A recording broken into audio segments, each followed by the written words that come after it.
1. 미 정보당국, 북한 핵개발 지속 판단. 핵 동결 우선적으로 다뤄야. 미국의 유력 언론이 지난해 싱가포르 미북 정상회담 이후 북한이 12기의 핵무기를 추가 생산했다는 보도를 정정했습니다. 이런 가운데 미 북비핵화 협상에서 핵 동결을 우선적으로 다뤄야 한다는 주장이 나오고 있습니다.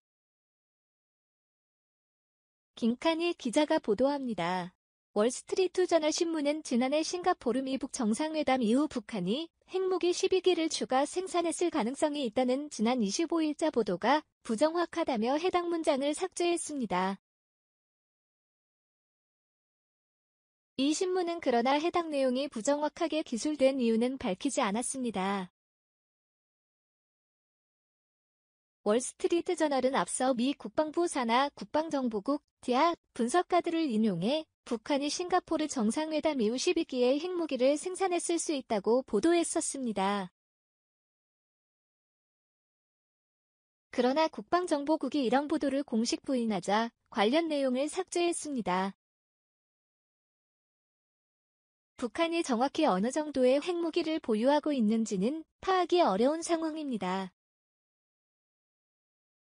다만 각국의 정보당국이나 전문가들이 다양한 추정치를 제시하고 있을 뿐입니다. 워싱턴 포스트 신문에 따르면 미 국방정보국은 북한이 핵탄두 65개를 보유한 것으로 추정하고 있습니다.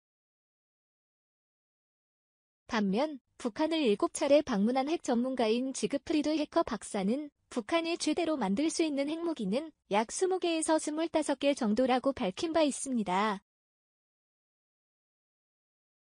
북한이 보유한 최대 450kg의 고농축 우라늄에 플루토늄을 합하면 최대 25개의 핵무기를 만들 수 있다는 설명입니다.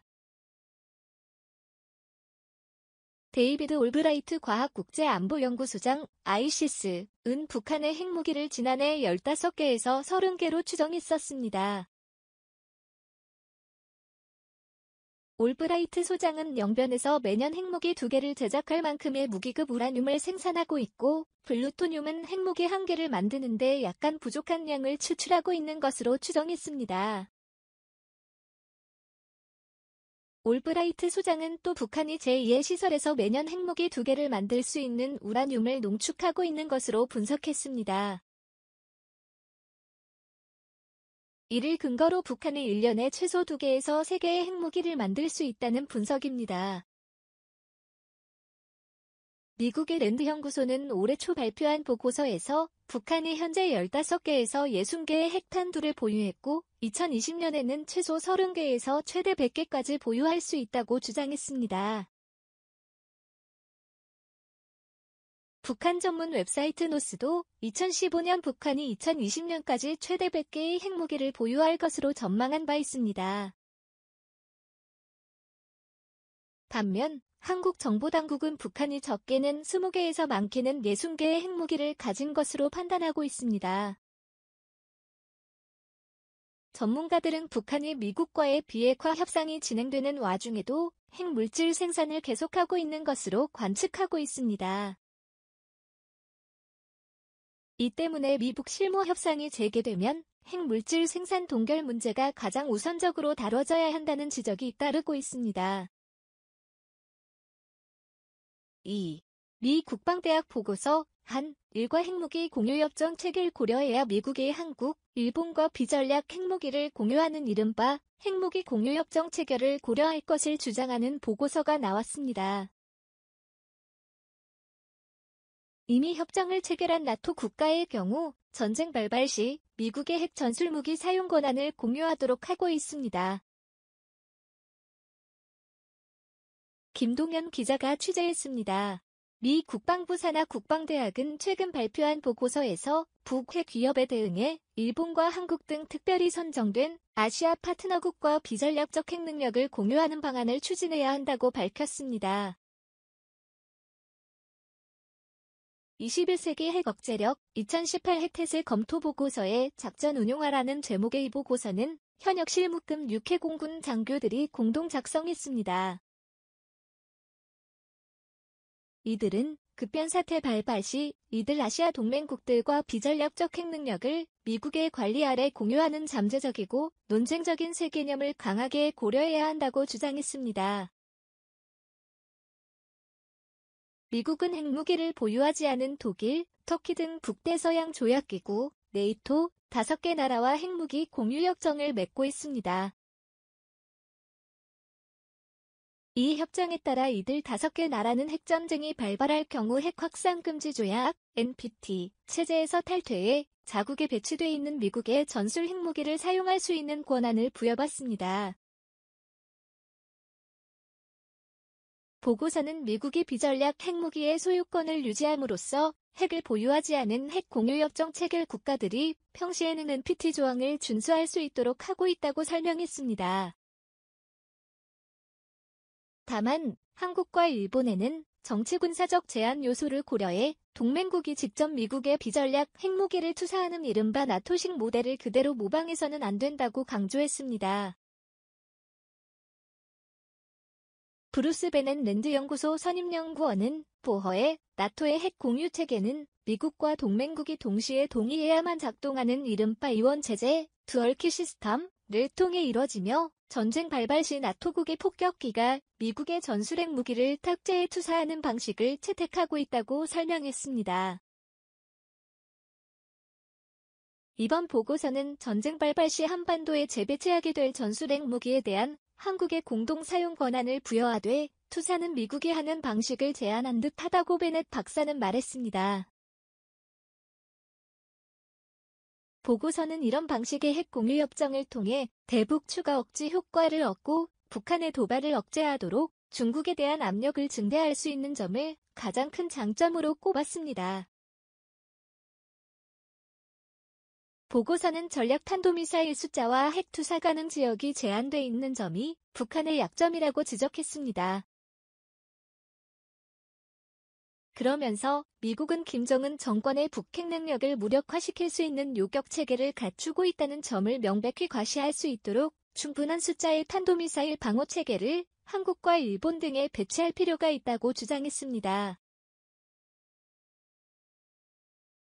한편 게리 세이무어 전 백악관 대량 살상무기 담당 조정관은 보어에 지금도 아시아 동맹국들과의 핵공유 체계는 실현 가능하다며 동맹국의 의지가 관건이라고 말했습니다.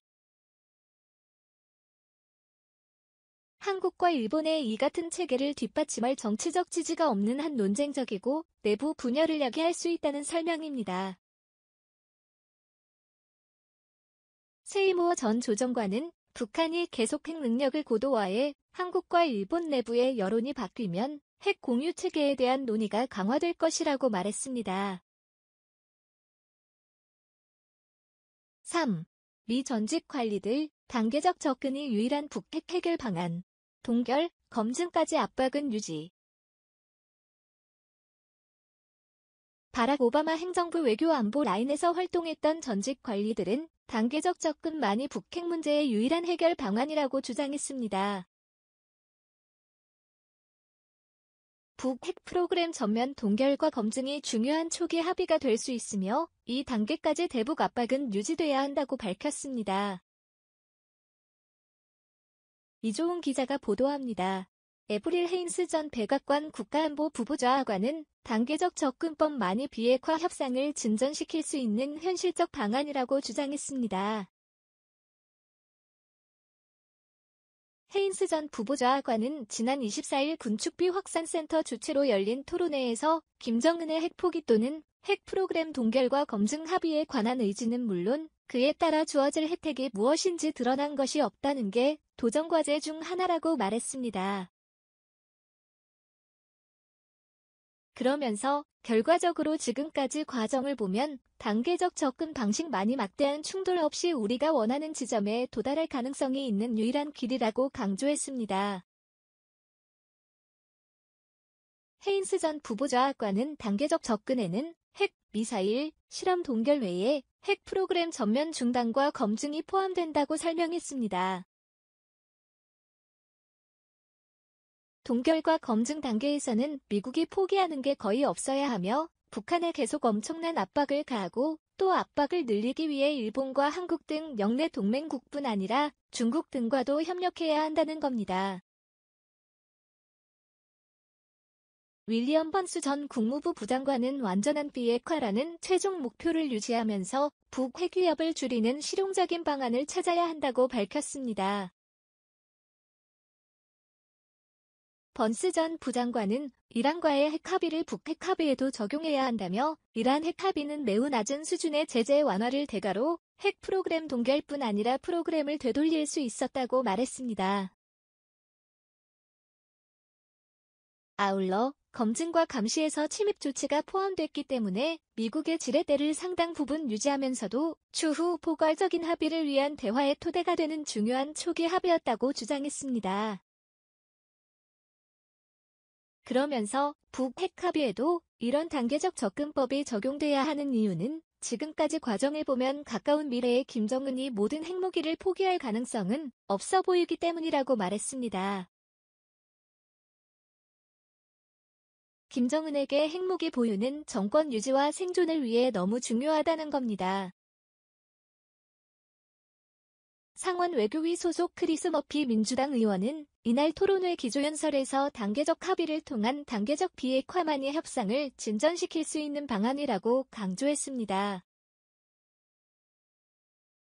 머피 의원은 트럼프 대통령은 북한에 대해서도 이란을 대할 때와 같은 실수를 저지르고 있다며 스티븐 비건 국무부 대북특별대표는 단계적 접근의 필요성을 이해하고 있지만 트럼프 대통령에 의해 완전히 꺾였다고 주장했습니다.